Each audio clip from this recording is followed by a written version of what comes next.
Huling gimmick tip para sa tag-init. Siyempre, pwede bang mawala yung #1 summer activity ng mga Pinoy? Swimming. Ang dami niyan sa Dubai.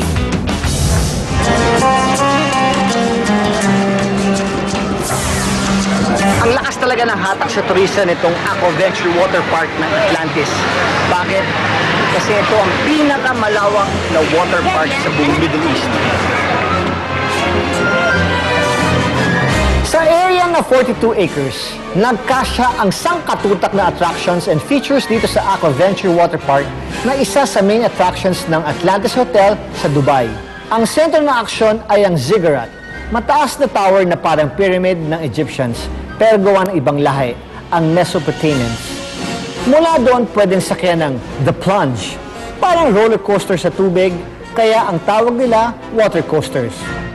The Surge, mula sa tuktok ng tower, itong salbabida ride na maaksyon, minsan idadaan ka sa dilim. At para hindi ka na mapagod kakapanik ng hagdan, sakay ka lang sa conveyor. Pero ang pinakamalupit ay ang leap of faith. Nasa tuktok ito ng ziggurat. Sa taas na 90 feet at habang 201 feet, ito na ang pinakamataas na speed slide sa rehiyon.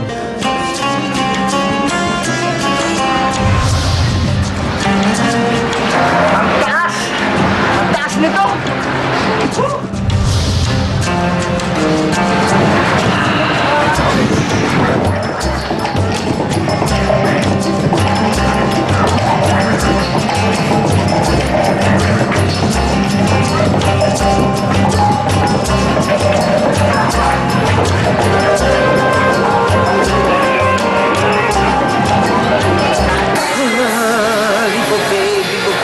Para sa inyo lahat to.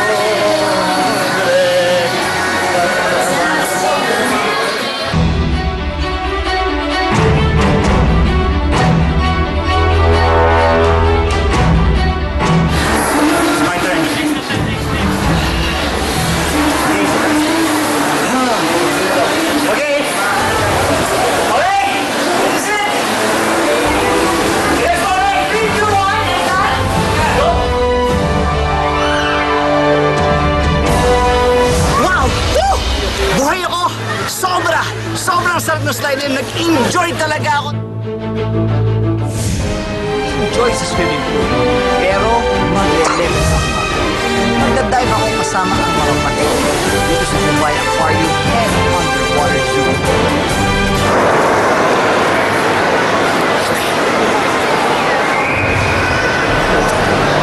Ang laki. Ang laki ba ng harap ng aquarium? Ito ang may pinakamalaking single acrylic panel sa buong mundo. Halos 33 meters ang lapad at 8.5 meters ang taas. Kaya naman pasok ito sa Guinness World Records. Bukod sa tagbuhan ng aquarium, meron din dito underwater zoo. Sasawak sa dami ng isda at hayop dito. Dubai Aquarium. Okay, dito kasi bukod sa hayop, nakadisplay rin ang malaman na kaalaman para sa bawat isa. Sea otter, mammal na nabubuhay sa mababatong dalampasigan ng Pacific Ocean. Mas hiyang at mas mabilis ito sa dagat kaysa sa lupa. Red-bellied piranha. Halos 8 inches ang laki nito. Meron itong maliliit pero matatalim na ngipin. Napaka-agresibo nito at kung sumalakay, grupo-grupo. Giant water rat. Malalaking daga na mas hiyang sa tubig kaysa sa lupa. Pero huwag kang matakot, vegetarian lang ito. Mekong giant catfish. Umaabot ang bigat nito sa 300 kilos. Asian arowana. Teamwork ang mommy at daddy ng isdang ito. Si mommy ang nangingitlog, isusubo ni daddy ang mga itlog ng 2 buwan hanggang lumabas ang mga baby. Giant freshwater stingray. Siya ang may-ari ng pinakamalaking buntot pagi na may kamandag. African lungfish. Tumatagal ng 3 buwan kahit walang tubig. Archerfish. Kasi parang archer ito. Asintado. Thorny seahorse. Kakaiba ito dahil ang lalaking seahorse ang nagbubuntis. Nagkakaroon ng pouch o sisidlan sa may tiyan ni Mister kung saan nangingitlog si Mrs. Silver arowana. Makikita ito sa Amazon River sa South America. Ang palayaw nito, monkeyfish. Giant puffer. Butete. Pinaglihi yata ito sa chameleon kasi nagbabago ang kulay nito depende sa mood o kapaligiran. Bukod sa mga isda, may lugar para sa mga buwaya. Isa rito ang Cuvier dwarf caiman, ang pinakamaliit na crocodile. Pinagsama-sama rin dito sa isang aquarium ang dangerous animals. Blue spotted stingray. Ingat ito sa paggamit ng buntot pagi. Kasi pag nagamit na niya, 2 taon pa bago siya tubuan ng bago. Blue boxfish. Ito, matindi. Hindi kayo ito kailangang kagatin o lapitan kasi naglalabas ito ng lason sa tubig. Pero ang pinakadelikado rito sa fish tank ng dangerous animals ay ito.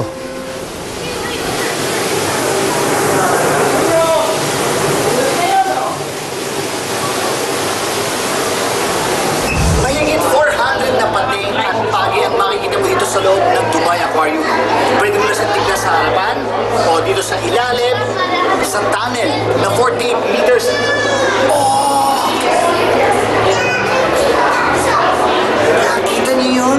Yan ang sinasabi ko sa ilalim. Ito, nandito tayo sa ilalim ng tunnel na 48 meters ang haba. At pero kung bitin ka pa, pwede kang mag-scuba diving.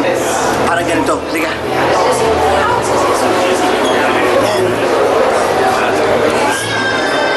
Yan ang gagawin ko mamaya. Isang mabangis na adventure to.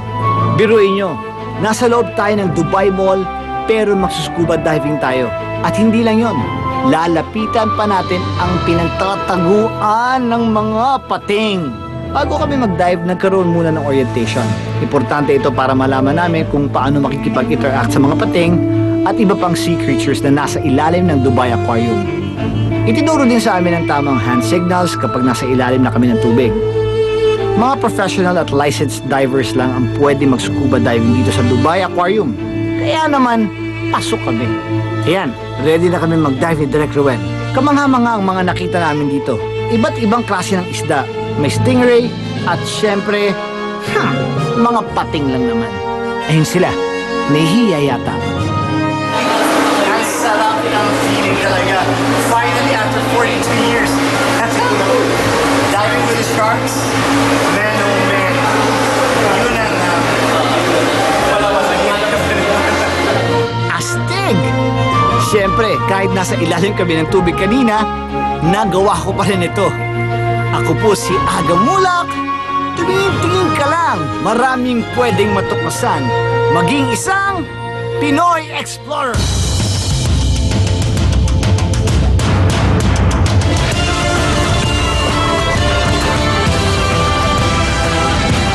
Determinado. Magbabike ako sa pinakamalayong probinsya sa norte ng Pilipinas, Batanes. Kahit umuulan, walang hatrasan to. Mas palaban. Rock climbing na yan. Isang duras na gano'n. Patay ka talaga. Munting ingat. Mamauntog ka dyan. Always paupo. Uy! What happened? Sakit. At mas matitinding hamon ang kanilang pagdadaanan. Kasi meron daw, isa sa mga islang yan, may ginto. Tingnan natin kung anong ginto naghihintay sa atin dyan. Dito na po yun? Wala nang atrasan mga kapatid. Maging isang Pinoy Explorer. Next Sunday, 6:30 p.m. sa TV5.